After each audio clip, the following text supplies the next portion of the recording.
I'm Josh with Rekey Express, and this is the Master Lock 6621WO, which means without.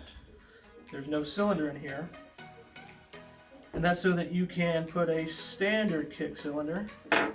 We're using the GMS K001 with the screw-on end cap, and you can place this inside your padlock. That way, for whatever job you're doing, if your customer wants to be able to use the keyway that they use for their home or their business, as long as that keyway comes in one of these, you can put that in there. Whenever this comes from the factory, you can't see it now, but there's usually a styrofoam plug that is to keep that actuator, and also you can't see them, but there are two ball bearings, one on each side. That's what locks the shackle. That's just to keep it from coming out during transit and while you're working on it. The way I normally do it is I'll leave the plug in until I've got the cylinder keyed up and I've got the actuator piece in place, so that all I have to do is just pull that plug out, put the cylinder in. That way I'm not worried about all that stuff falling out, but for teaching purposes, we wanted to show you what was in there. Let's see here. The tools you're going to need, obviously pin kit to pin up your lock, 7/64 Allen wrench to screw on this little set screw that holds the lock in place. I've got some needle nose pliers just in case all those parts come out and we have to put them back in. When this comes from the factory, it will come with a tail piece. All you have to do is unscrew your cap, pull that off, and then the 6621WO comes from the factory with 3 of these little different actuator pieces. 4 different types of kick cylinders.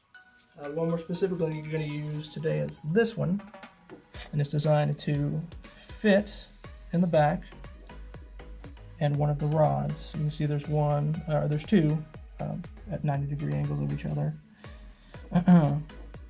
When you put this in place, if you've got a kick cylinder that has multiple places to put your rod, this one's going to be in the 11 o'clock position. From there, fairly simple. This is going to go in place like so.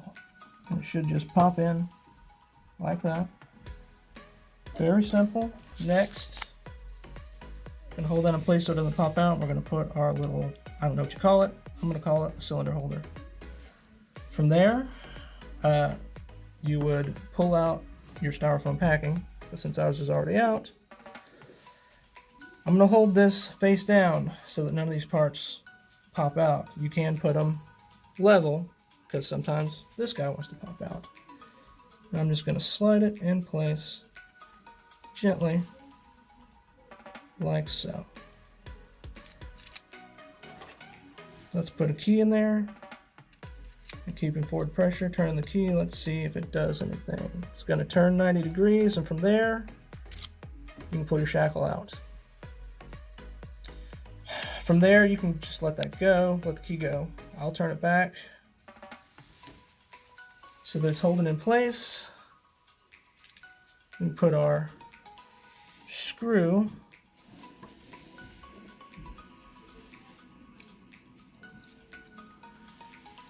gently. You're just going to screw it on.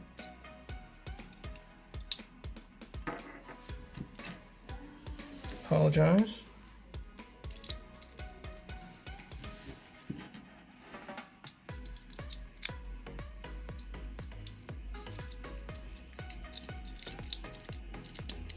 You don't have to crank down on it, just to where it feels tight and snug. Don't over tighten. Now let's test it.